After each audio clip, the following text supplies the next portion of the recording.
திரைப்பட நடிகை திருமதி மோகினி அவர்கள் தங்களுடைய சாட்சியத்தை உங்களோடு பகிர்ந்து கொள்வார்கள். Praise the Lord. ஆவே மரியா. ஸோ இங்கே இந்த திருத்தலம் நான் அடிக்கடி வர்ற ஒரு பெரிய ஒரு ஆசீர்வாதத்துக்குரிய ஒரு இடம். எவ்ரி டைம் நான் இந்தியா வரும்பொழுது, இப்போ நான் இந்தியாவில் இல்லை, நான் இருக்கிறது சியாட்டில் அப்படிங்கிற ஒரு சிட்டி, யூஎஸ்ஏல இருக்கேன். எவ்ரி டைம் நான் இங்கே வரும்போது இந்த திருத்தலத்துக்கு வர்றது எனக்கு ஒரு பழக்கமாயிருச்சு. இங்கே மாதா கிட்ட அந்த வருஷத்தை ஒப்பு கொடுத்து, அடுத்த வருஷம் நான் வர்ற வரைக்கும் இந்த பிரச்சனைகள் எனக்கு இருக்குது, இதெல்லாம் தீர்த்து கொடுங்க அப்படின்னு கேட்குறது என்னோட ஒரு வழக்கமாயிருச்சு. அண்ட் நான் இது வரைக்கும் நான் என்னென்னலாம் மாதா கிட்ட கேட்டிருக்கேனோ, என்னென்னலாம் அவங்களுடைய பரிந்துரை ஜபத்துக்கு நான் விண்ணப்பம் பண்ணேனோ, அது எல்லாத்துக்குமே எனக்கு ஆன்சர்ஸ் எப்பயுமே கிடைக்கும். நான் ஒரு பிராமண குடும்பத்திலிருந்து கத்தோலிக்க கிறிஸ்துவராக மாறினது எல்லாருக்குமே தெரியும். அப்படி நான் கத்தோலிக்க கிறிஸ்துவராக மாறும் பொழுது என்கிட்ட எல்லாரும் இன்னமும் சில டைம் கேட்கிற, ஆஃப்டர் 18 இயர்ஸ் 18-19 வருஷத்துக்கு அப்புறம் கூட கேட்குற ஒரு கேள்வி, ஏன் நீங்கள் கத்தோலிக்க திருச்சபையை நீங்கள் தேர்ந்தெடுத்தீங்க? அங்கே உண்மை இல்லையே, அங்கே சத்தியம் இல்லையே, ஏன் இப்படி மாதாவோட ஜபமாலையை கழுத்தில் போட்டு சுற்றுறீங்க? இந்த பக்கம் வந்துருங்க, இந்த திருச்சபைக்கு வந்துருங்க, இதுதான் உண்மையான திருச்சபை அப்படின்னு இன்னி வரைக்கும் நிறைய பேர் என்கிட்ட கேள்வி கேட்குறாங்க. அவங்க கிட்ட எல்லாம் நான் சொன்ன ஒரு பதில், நான் எந்த ஒரு காரியத்தை பண்ணாலும் முழுமையாக பண்ணணும் அப்படின்னு நினைப்பேன். தப்பு பண்ணாலும் அப்படிதான், ஃபுல்லாக தப்பு பண்ணி முடிச்சிடலாம் அப்படின்னு. அப்போ அந்த முழுமையான ஒரு கிறிஸ்துவம் எங்கே இருக்குது அப்படின்னு நான் தேடினப்போ எனக்கு கிடைச்சது கத்தோலிக்க திருச்சபை தான். ஆதியிலே வார்த்தை இருந்தது, அது தேவனாக மண்ணில் பிறந்தது. எப்படி தேவனாக மண்ணில் பிறந்ததுன்னு பார்த்தீங்கன்னா, மாதா மூலமாக தான் வந்தார். அப்போது மாதாவே இல்லாத ஒரு இடத்த ஒரு இல்லமாவோ, ஒரு கோவிலாவோ, ஒரு குடும்பமாவோ என்னால் பார்க்க முடியல. நற்கருணைநாதர் முழுமையாக இருக்கிற இந்த கோவில், கத்தோலிக்க கோவில் தான், இந்த திருச்சபை தான், இந்த இடத்துக்கு தான் நான் வரணும் அப்படின்னு நான் ஒரு முடிவு பண்ணேன். அடுத்து அவங்க கேட்குற கேள்வி, நீங்கள் இவ்வளோ படிச்சிருக்கீங்க, நீங்கள் ஏன் மாதாவினுடைய பரிந்துரை ஜபமெல்லாம் என்னென்னமோ சொல்கிறீங்க, இதெல்லாம் உங்களுக்கு நல்லா இருக்கா அப்படின்னு கேட்பாங்க. நான் சொல்வேன், இது எனக்கு சூப்பராக இருக்குது, ரொம்ப ரொம்ப நல்லா இருக்குன்னு சொல்வேன்.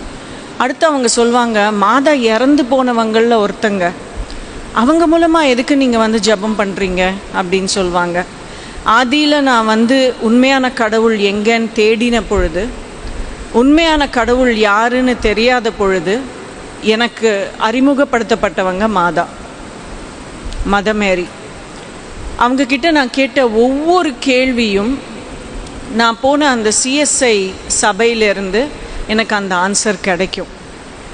அவங்கக்கிட்ட நான் ரோசரியில் அந்த வாரத்தில் நான் என்ன கேள்வி கேட்குறேனோ அந்த பதில்கள் எல்லாம் கிடச்சி தான் உண்மையான இந்த தாய் திருச்சபைக்கு என்னால் வர முடிஞ்சுது. அப்போ மாதா இறந்து போனவங்களில் ஒருத்தங்க அப்படின்னா, நான் அவங்கக்கிட்ட கேட்ட கேள்வி எப்படி ஆண்டவருக்கு தெரியும்? மாதா சொர்க்கத்தில் ஆண்டவரினுடைய பக்கத்தில் இல்லை அப்படின்னா எப்படி அவங்க எனக்கு பரிந்துரை ஜபம் பண்ணி அவ்வளோ கரெக்டாக பதில்களை வாங்கி கொடுத்து இன்னி வரைக்கும் என்னை வழிநடத்திட்டு வர முடியும்? இன்றைக்கி நான் டொமினிக்கன் சபையை, அந்த 3ஆம் சபையை சார்ந்து அந்த 3ஆம் பிரிவினர்னு சொல்லுவாங்க, லைட்டி. ஸோ என்னுடைய வாழ்க்கை முழுக்க நான் ஒரு டொமினிக்கனாகவே வாழ்ந்து, நான் இறக்கும் பொழுது என்னை கன்னியாஸ்திரி மாதிரி ஹேபிட்டில் ட்ரெஸ் பண்ணி தான் புதைப்பாங்க. அந்த சபைக்கு நான் வந்துட்டேன். அந்த சபையை சார்ந்தவள்னா, இன்னைக்கு எந்த இடத்துல நான் இருந்தாலும், வாழ்ந்தாலும், வேலை பண்ணாலும் பண்ணலனாலும், நான் மாதாவை சேர்ந்தவ அப்படிங்கிற ஒரு பெரிய நம்பிக்கை எனக்கு இருக்குது. மாதாக்கு அந்த மாதிரி ஒரு மகத்துவம், ஒரு குணம் இருக்குது. எப்படி ஒரு குழந்தை தாய்கிட்ட இருக்கும் பொழுது அந்த ஃபுல் செக்யூரிட்டியோட, நம்மளை யாரும் எதுவும் பண்ண முடியாது, நம்ம கரெக்டான ஒரு இடத்துல தான் இருக்கோம் அப்படிங்கிற அந்த ஒரு பாதுகாப்பு உணர்வு எப்படி சின்ன சின்ன குழந்தைங்களுக்கு கிடைக்குதோ, அது இன்னி வரைக்கும் மாதா கூட இருக்கும் பொழுது நமக்கும் கிடைக்குது. அப்படி நான் ஒரு டொமினிக்கனாக ஆனதுக்கப்புறமா எனக்கு கிடைக்கிற இந்த பாதுகாப்பு உணர்வை இதுக்கு முன்னாடி நான் அனுபவித்ததில்லை. கிறிஸ்துவ வாழ்க்கைக்கு முன்னாடி நான் இந்த பாதுகாப்பு உணர்வை நான் அனுபவித்ததில்லை. இது எப்படி ஆச்சு அப்படின்னா, ஃபாதர் டாமினிக், செயின்ட் டாமினிக் ஸ்வர்க்கத்துக்கு கூட்டிகிட்டு போனாராம் ஏசப்பா. ஸ்வர்க்கத்துக்கு கூட்டிகிட்டு போய் அவர் ஸ்வர்க்கம் ஃபுல்லாக காமிச்சப்போ பல சபையினரை சார்ந்த புனிதர்கள் அங்கே இருந்தாங்களாம். ஆனால் டொமினிக்க சபையை சார்ந்த புனிதர்கள், the order of preachers, OP, அவங்க இல்லையாங்க. அப்போ இவருக்கு ரொம்ப மனசு வருத்தமாக போயிடுச்சு. என்னுடைய குழந்தைங்க ஒருத்தர் கூட வா புனிதராகல அப்படின்னு கேட்டப்போ ஆண்டவர் கேட்டாராம், என்ன டாமினிக், உன்னுடைய திருச்சபை, உன்னுடைய காங்கிரிகேஷனை சேர்ந்தவங்க யாருமே இல்லை அப்படின்னு சொல்லி நீ வருத்தப்படுறியான்னா ஆமான்னு சொன்னாங்களாம். அப்போ இவர் திரும்பி, அம்மா நீங்கள் இங்கே வாங்க, எங்களுக்கு காமிங்க, இவருக்கு காமிங்க அப்படின்னு சொன்னாராம். அப்போ மாதாவினுடைய அந்த வெயிலை ஓப்பன் பண்ணும் பொழுது அந்த வெயிலுக்குள்ளே இருந்தாங்களாம் டொமினிக்க சபையை சார்ந்தவர்கள். அப்படி டொமினிக்க சபையை சார்ந்தவர்களை மட்டுமல்ல, இன்று இங்கு கூடியிருக்கும், உலகத்திலே கூடியிருக்கும் ஒவ்வொருவரையும் பாதுகாத்து பக்கத்துணையாக நின்று அவருக்கு பரிந்துரை ஜபம் செய்து அவருடைய ஆத்மா மட்டும் இல்லாமல் அவங்க மொத்த குடும்பத்தாருடைய ஆத்மாவில் யாருமே தொலைஞ்சு போகாமல் ஆண்டவர்கிட்ட கொண்டு போய் சேர்க்குற அந்த பெஸ்ட் இவாஞ்சலிஸ்ட், அதுதான் மாதா. நாங்கள் எல்லாரும் ஒரு சின்ன குரூப் ஆஃப் பீப்புள் எங்களுடைய சர்ச்சில், எங்களுடைய பங்கில் நாங்கள் ப்ரேயர் மினிஸ்ட்ரி, மற்றவங்களுக்கு எப்படி ப்ரேயர் பண்ணணும் அப்படிங்கிறத படித்து நாங்கள் ஒரு குரூப்பாக, ஒரு ப்ரேயர் மினிஸ்டர்ஸாக மற்றவங்களுக்காக நாங்கள் ப்ரேயர் பண்ணிகிட்ருக்கோம். அப்போ அந்த ப்ரேயர் மினிஸ்ட்ரி கற்றுக்கும் பொழுது இந்த பேயோட்டுற விஷயங்கள் பற்றியெல்லாம் நிறைய சொல்லிக் கொடுப்பாங்க எங்களுக்கு. அப்போ அதில் இந்த உலகத்திலேயே ரொம்ப கஷ்டமான ஒரு 2 விஷயங்கள், 2 குழந்தைங்களுக்கு பேயோட்டுற விஷயங்கள் நடந்திருக்கு. அப்போது அது அந்த பேய் சாதாரணத்தில் போகவே இல்லையா, 2 குழந்தைங்களுக்குமே அந்த பேய் சாதாரணமாக போகவே இல்லையா. இந்த 2 ஃபாதர்ஸும் பல நாட்களுக்கு அப்புறம் ராத்திரி பகல்னு பார்த்து இவங்களால ஒன்றும் பண்ண முடியாமல் இவங்க ரொம்ப சோர்ந்து போயிருக்கும் பொழுது இவங்க 2 பேருமே வேறு வேறு இடத்துல இருந்தவங்க, பல ஒரு 100கணக்கான வருஷங்கள் கழித்து ஒருத்தருடைய எக்ஸார்சிசம் முடிஞ்சு 100-150 வருஷங்கள் கழித்து இன்னொருத்தருக்கு நடந்திருக்கு. ஆனால் இவங்க 2 பேரும் பண்ணின ஒரே ஒரு ஒத்துமையான விஷயம் என்னன்னா, மாதாவே எங்களால் முடியல, நீங்கள் வாங்க ஹெல்ப்புக்குன்னு கூப்பிட்டாங்களாம். மாதாவே எங்களால் முடியல, இந்த குழந்தைங்களை எங்களால் விடுதலை செய்ய முடியல, நாங்கள் ப்ரே பண்ணி சோர்ந்து போயிட்டோம். ஆண்டவருடைய முதன்மையான சீடன் நீங்கள் தான். The first disciple of the lord mother Mary தான். முதல்ல ஞானஸ்நானம் கிடைச்சதுலேருந்து, முதல் கன்ஃபெஷன்லேருந்து, முதல்ல ஆண்டவருடைய திருவுடலை ஃபர்ஸ்ட் ஹோலி கம்யூனியனாக ரிசீவ் பண்ணதுலேருந்து, ஃபர்ஸ்ட் கன்ஃபர்மேஷன்லேருந்து, ஃபர்ஸ்ட் ஹோலி ஆர்டர்ஸ்லேருந்து எல்லாத்துலேயும் அவங்களுக்கு தான் முதல்ல கிடச்சிருக்கு. நம்மெல்லாம் இறந்து போய் 2ஆம் வருகைக்கு அப்புறமா தான் மேலே போவோங்கிற ப்ராமிஸ் இருக்கு. ஆனால் அவங்களுக்கு ஏற்கனவே நடந்தாச்சு. தி அசம்ஷன் விண்ணேற்பு விழா கொஞ்ச நாளைக்கு முன்னாடி கொண்டாடணும், ஆகஸ்ட் 15. அப்போ இவங்க கூப்பிட்டுட்டாங்க, மாதாவே எங்களால் முடியல, நீங்கள் வாங்க அப்படின்னு சொல்லிட்டு. மாதாவை கூப்பிட்டோன்னே அந்த பேய் பிடிச்ச குழந்தைங்களுக்குள்ளே இருந்த அந்த ஆவிகள், அந்த பிசாசுகள்லாம் அலற ஆரம்பிச்சிருச்சான். அவங்கள மட்டும் கூப்பிடாதீங்க, அவங்கள மட்டும் கூப்பிடாதீங்க கெஞ்ச ஆரம்பிச்சிருச்சான். அப்போ இந்த 2 பாதிரியார்களுக்குமே ரொம்ப ஒரு ஆச்சரியமாக இருந்துதான். ஆண்டவரை கூப்பிட்றோம், மிகாவேல் கூப்பிட்றோம், மாதாவை கூப்பிட்டா மட்டும் இப்படி அலறுதுங்களே எப்படி அப்படின்னு சொல்லி. அப்போ அந்த 2 பிசாசும் சொல்லிச்சான், அவங்களுடைய தாழ்மை எங்களால் தாங்கிக் கொள்ள முடியாத ஒன்று, அவங்களுடைய தாழ்ச்சி எங்களால் தாங்கிக் கொள்ள முடியாத ஒன்று, நாங்கள் இங்கேருந்து போயே ஆகணும், நீங்கள் மாதாவை கூப்பிட்டீங்கன்னா நாங்கள் போயே ஆகணும். அப்போ இந்த அளவுக்கு அவங்களுடைய பவர் எப்படி அவங்களுக்கு வந்ததுன்னா, இறைவன் கொடுத்த ஒரு மிகப்பெரிய வரம் அவங்களுக்கு இல்லை,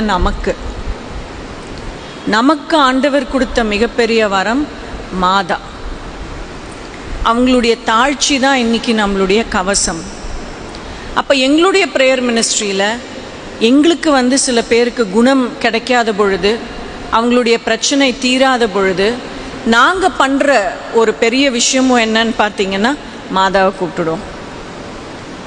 அவங்களுக்கு நாங்கள் கொடுக்குற ஜபம் இந்த 7 சாரோஸ் ரோசரி, வியாகுல மாதாவினுடைய அந்த ஜபமாலையை தான் அவங்களுக்கு நாங்கள் கொடுப்போம். 30 நாட்கள் இந்த ஜபமாலையை சொல்லிவிட்டு எங்ககிட்ட நீங்கள் வாங்க, அதுக்கப்புறம் நாங்கள் மறுபடியும் ப்ரே பண்ணுறோன்னு சொல்லிட்டு, எப்பேற்பட்ட ஒரு பாவத்தின் கட்டுப்பாட்டுக்குள்ளே அவங்க இருந்தாலும், எப்பேற்பட்ட பிசாசினுடைய கட்டுப்பாட்டில் அவங்க இருந்தாலும், அந்த ஜபமாலையை அவங்க 30 நாட்கள் சொல்லிவிட்டு அவங்க எங்ககிட்ட வரும் பொழுது ஈஸியாக அவங்களுக்கு ஒரு விடுதலையை எங்களால் வாங்கி கொடுக்க முடியுது. அதுதான் மாதாவினோட பவர். ஏன்? அவங்களுடைய தாழ்ச்சி, அவங்களுடைய ஒபீடியன்ஸ். ஆண்டவர் இதோ ஆண்டவரின் அடிமை அப்படின்னு சொன்னாங்க. இன்றைக்கும் அவங்க ஆண்டவருடைய அடிமையாகவே தான் இருக்காங்க. யாரெல்லாம் தாழ்ச்சியோடு இருக்காங்களோ அவங்களே தான் ஆண்டவர் வந்து ஏற்றி வைப்பார்.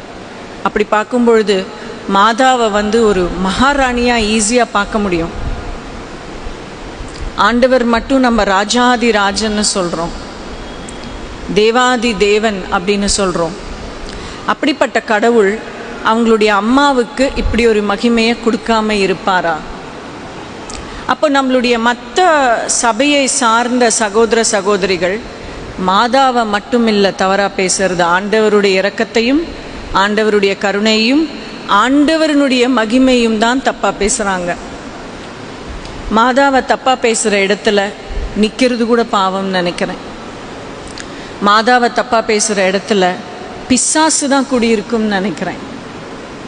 அது என்னுடைய வாழ்க்கையில் நிறைய நடந்திருக்கு. எவ்ரிடே நாங்கள் மற்றவங்களுக்கு ப்ரே பண்ணும் பொழுது மாதாவினுடைய அந்த துணையை நாங்கள் பார்க்குறோம். டொமினிக்க சபையை சார்ந்த எங்களுக்கும் ஒரு உத்திரியம் இருக்குது. கார்மேல் மாதா உத்திரியம் எத்தனை பேர் போட்டிருக்கீங்க? ஸ்கேப்புலர், கார்மேல் மாதா ஸ்கேப்புலர் எத்தனை பேர் போட்டிருக்கீங்க? ஐயோ, ஒரே ஒருத்தர் தான் கை தூக்குறாரு, யாருமே இல்லையா? எவ்வளோ பெரிய ஒரு பாதுகாப்பு கவசத்தை நீங்கள் இழந்திருக்கீங்க. அது வந்து ஒரு நன்னோட ஹேபிட்டுக்கு, ஒரு ஃபாதரோட கசக்குக்கு ஒப்பான ஒரு விஷயம். அந்த மாதிரி எங்களுக்கு ஒரு உத்திரியம் இருக்குது வெள்ளை கலரில். அது சில டைம் நான் போட மறந்து போய் நான் ப்ரேயர் மினிஸ்ட்ரிக்கு போனேன்னா எனக்கு மாதா ஞாபகம் பண்ணுவாங்க. போ, நீ என்ன சார்ந்தவ, போ, உன்னுடைய சபையை சார்ந்த அந்த உத்திரியத்தை போட்டுக்கிட்டு நீ போய் ப்ரே பண்ணு. என்னுடைய ஆடை உன் மேலே இருக்கும் பொழுது எந்த பிசாசும் உன்னை ஒன்றும் பண்ண முடியாது அப்படின்னு சொல்லி எனக்கு சொல்லி தருவாங்க. அப்போது அவங்க ஆண்டவருக்கு மட்டும் அன்னை இல்லை, நமக்கும் அன்னை. அழகாக சொல்லி தருவாங்க. இன்றைக்கி ஒரு சனிக்கிழமை மாதாவோட பர்த்டே, நேட்டிவிட்டி வரப்போகுது. இன்றைக்கி நீங்கள் எல்லோரும் கூடியிருக்கீங்க. உங்களுடைய லைஃப்பில் எவ்வளவோ விஷயங்கள் நடந்துகிட்டு இருக்கும். சிலது நல்லதாக இருக்கும், சிலது நல்லது இல்லாமல் இருக்கும். இன்றைக்கி உங்களுடைய லைஃப்பை மாதா கிட்ட ஒப்பு கொடுங்க. மாதா கிட்ட கொடுத்த எந்த காரியமும் சோடை போனது கிடையாது. இறந்து போகிறதுக்கு இருந்த என்ன உயிர் பிச்சை கொடுத்து ஆண்டவரோட சேர்த்து வச்சது மாதா தான். ஒவ்வொரு முறையும் என்னுடைய வாழ்க்கை முடிஞ்சிருச்சு, என்னுடைய வாழ்க்கையில் இந்த விஷயம் முடிஞ்சிருச்சு, இந்த பிரச்சனை இனிமே சரி பண்ண முடியாதுன்னு நான் நினைக்கும் பொழுது நான் ஓடுறது மாதா கிட்ட. ஒவ்வொரு முறையும் நான் போன பாதைகளை வந்து சீரமைச்சு அதில் இருக்கிற கல், மண், முள் எல்லாத்தையும் எடுத்து போட்டு ஆண்டவர்கிட்ட என்னை கொண்டு போய் சேர்க்கறது மாதா தான். அந்த கார்மேல் மாதாவோட உத்திரியம் போட்டுட்டு இருக்கும்போது பிசாசால் உங்களை ஒன்றும் பண்ண முடியாது. எவ்வளோ பெரிய பாவத்துக்கு அடிமையாக இருக்கிற மனுஷனுக்கும் விடுதலை கிடைக்கும். இனி பாவம் பண்ணக்கூடாது அப்படிங்கிற அந்த எண்ணம் பிறக்கும். அவங்க இறந்து போகும் பொழுது 9 நாட்களுக்கு மேலே அவங்க பகேட்ரியில் இருக்க மாட்டாங்க, உத்தரிப்பு ஸ்தலம், அவங்க அங்கே இருக்க மாட்டாங்க. இது எல்லாமே நமக்கு கிடைச்சிருக்கிறது மாதாவினுடைய பரிந்துரை ஜபத்தினால. அவங்கள நம்பி வந்த ஒரு குழந்தையும் கெட்டு போனதா சரித்திரமே இல்லை, விட்டு போனதா சரித்திரமே இல்லை. இன்னைக்கு எத்தனையோ பேர் நம்ம இங்கே வந்திருக்கோம். நானும் குறையோடு தான் வந்திருக்கேன், நீங்களும் குறையோடு தான் வந்திருக்கீங்க. நான் மாதா கிட்ட போய் ஒப்பு கொடுத்துட்டேன். அம்மா, இனி அடுத்த முறை, அடுத்த வருஷம் நான் உங்களை சந்திக்கிற வரைக்கும் நீங்கள் என் லைஃப்பை மேனேஜ் பண்ணுங்கள், நீங்கள் என் பிரச்சனையை சரி பண்ணுங்கள், நீங்கள் எல்லாத்தையும் டிசைட் பண்ணுங்கள், நீங்கள் முடிவெடுங்க, நான் என்ன பண்ணுன்னு சொல்லுங்கள், நான் பண்ணுறேன்.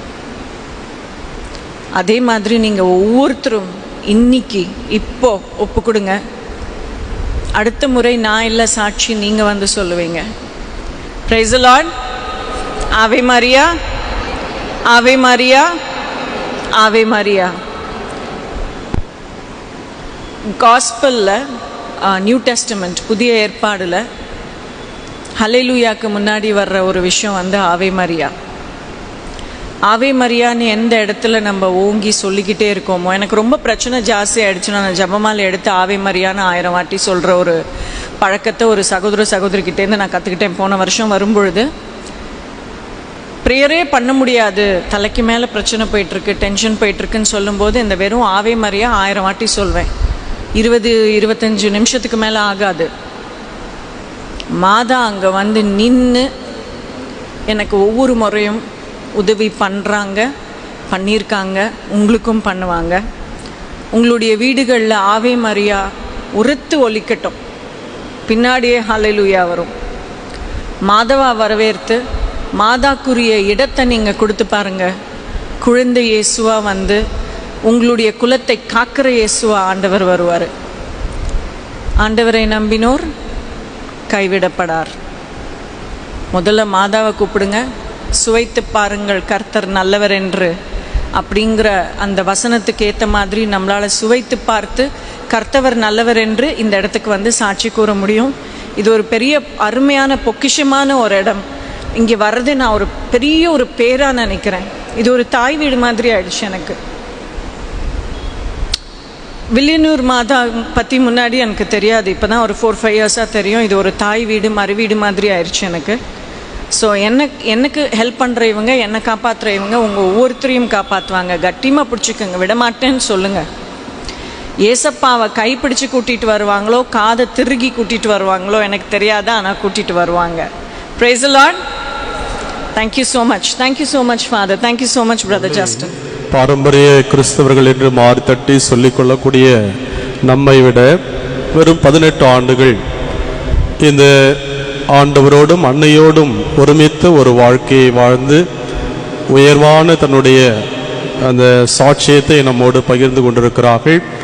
அவர்கள் தொடாத சப்ஜெக்டே கிடையாது. மாதாவாக இருக்கட்டும், இறை வார்த்தை, திருச்சபை, நம்முடைய பாரம்பரியம், இன்னும் நம்முடைய மறு உலக வாழ்வு, எல்லாவற்றையுமே அவர்கள் அலசி ஆராய்ந்து இந்த டொமினிக்கன் அந்த 3ஆம் சபையிலே ஒரு உறுப்பினராக நல்ல ஒரு சாட்சியாக இருந்து கொண்டிருக்கிற அந்த சகோதரிக்கும் அவருடைய